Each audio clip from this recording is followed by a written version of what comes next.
इस वीडियो के अंदर हम लोग बात करेंगे जादवपुर यूनिवर्सिटी का जो भी एंट्रेंस एग्जाम हो रहा है उनका सिलेबस के बारे में। देखो, आर्ट्स एंड साइंस की अगर बात करें तो उनका जो सिलेबस रहता है उसके बारे में बात करना बहुत जरूरी है।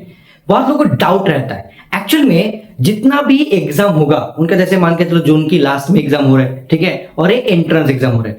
साइंस के लिए भी ऑलमोस्ट सारे के सारे रिटन टेस्ट हो रहा है। कुछ सब्जेक्ट जैसे मैथ के लिए, केमिस्ट्री के लिए उसमें एमसीक्यू बेस्ड क्वेश्चन हो रहा है, लेकिन वो बहुत बड़ा लेंथी क्वेश्चन भी रहता है, ठीक है। अगर मैं आर्ट्स की बात करूं उसमें भी रिटन टेस्ट हो रहा है, तो उनके लिए क्या होगा, ऑलमोस्ट जितना भी चीजें सबके लिए 11 12 भी पढ़ना पड़ेगा।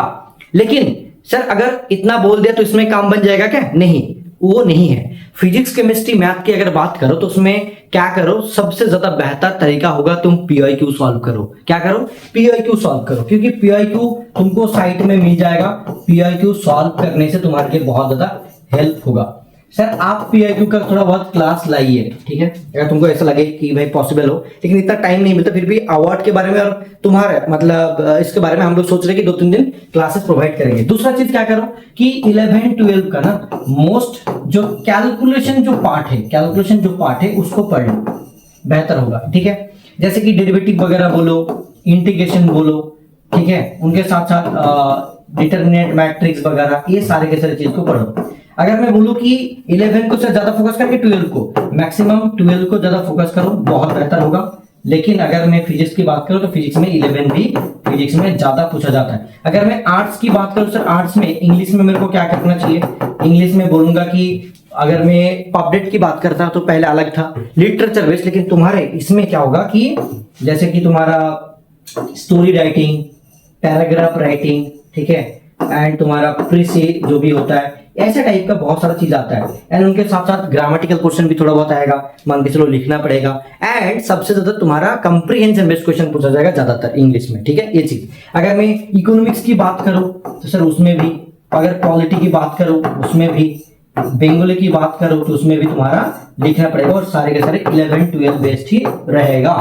This is the actual syllabus, right. तो इसके लिए सबसे ज्यादा बेहतर होगा तुम्हारा पीआईक्यू को फॉलो करना।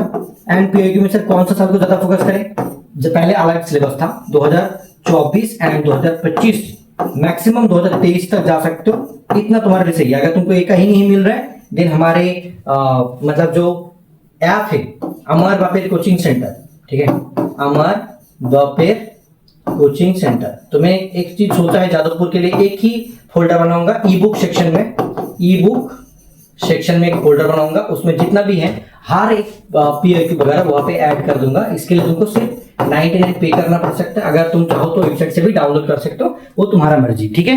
तो ये चीज था पूरा का पूरा सिलेबस जो जादवपुर यूनिवर्सिटी का एंट्रेंस के लिए ये चीज मांगता है, ठीक है। अगर प्रेसिडेंसी की बात किया जाए, प्रेसिडेंसी बहुत अलग है। प्रेसिडेंसी में तुम्हारा अलग चीज होगा, ओएमआर बेस्ड होगा, लेकिन इसमें रिटेन टेस्ट होगा, ठीक है। ये एमसीक्यू 2 सब्जेक्ट के लिए होगा, बाकी ऑलमोस्ट के लिए रिटेन टेस्ट होगा। जियोलॉजिकल साइंस के लिए सिर्फ एग्जाम नहीं होगा, बाकी ऑलमोस्ट के लिए एग्जाम होगा, और जादवपुर यूनिवर्सिटी मेन कैंपस में होगा। और क्या होगा इसके लिए, तुम लोग जानते हो कि 50% मार्क्स जो तुम्हारा आता है 10 12 में, एंड बाकी जो तुम्हारा एग्जाम होगा 50 क्वेश्चन का 2 क्वेश्चन करके 100 मार्क्स, इसका 50% लिया जाएगा। एंड इन दोनों को मिला के जीएमआर रैंक बनेगा, इसके हिसाब से तुम्हारा एडमिशन होगा। ये तुम लोग ऑलरेडी जानते हो कि ऐसे जीएमआर रैंक बनता है, ठीक है। जिसका ज्यादा रहेगा मार्क्स यहाँ पे उनके लिए बहुत बेहतर होगा। इसके काट ऑफ मार्क्स क्या हो तो अभी बता दीजिए, बेहतर होगा। सो काट ऑफ मार्क्स की अगर मैं बात करूं तो काट ऑफ मार्क्स 50 क्वेश्चन के अंदर अगर तुम 30 से लेकर 40 क्वेश्चन कर पा रहे हो बहुत अच्छा है, लेकिन 30 क्वेश्चन करने में बहुत लोग का हालत खराब हो जाएगा।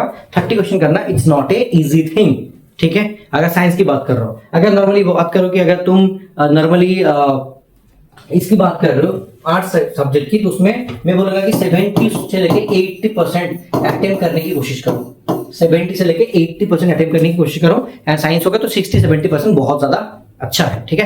तो ये था पूरा का पूरा जादवपुर यूनिवर्सिटी का पूरा के पूरा सिलेबस, जो जहां से प्रैक्टिस करने के बाद तुम्हारा जादवपुर यूनिवर्सिटी का फॉर्म फिलअप एंड मतलब पास होना बहुत ज्यादा अच्छा हो जाएगा। और हम लोग बहुत अच्छे से काफी साल से तुम्हारे लिए हेल्प करते हैं। ऐसा हेल्पफुल वीडियो तुमको कहीं नहीं मिलेगा, फॉर्म फिलअप वीडियो मिल जाएगा, लेकिन ऐसा हेल्पफुल कंटेंट तुमको कहीं नहीं मिलेगा, क्योंकि मैं खुद मैथमेटिक्स बैकग्राउंड से हूं, तो मैं जानता हूं कि कैसा कैसा क्या चीज होता है, ठीक है। और किसी को अगर हेल्प चाहिए साइंस बैकग्राउंड के लिए, वो लोग हमको पूछ सकते हैं, हम लोग थोड़ा बहुत हेल्प करने की कोशिश करेंगे, ठीक है।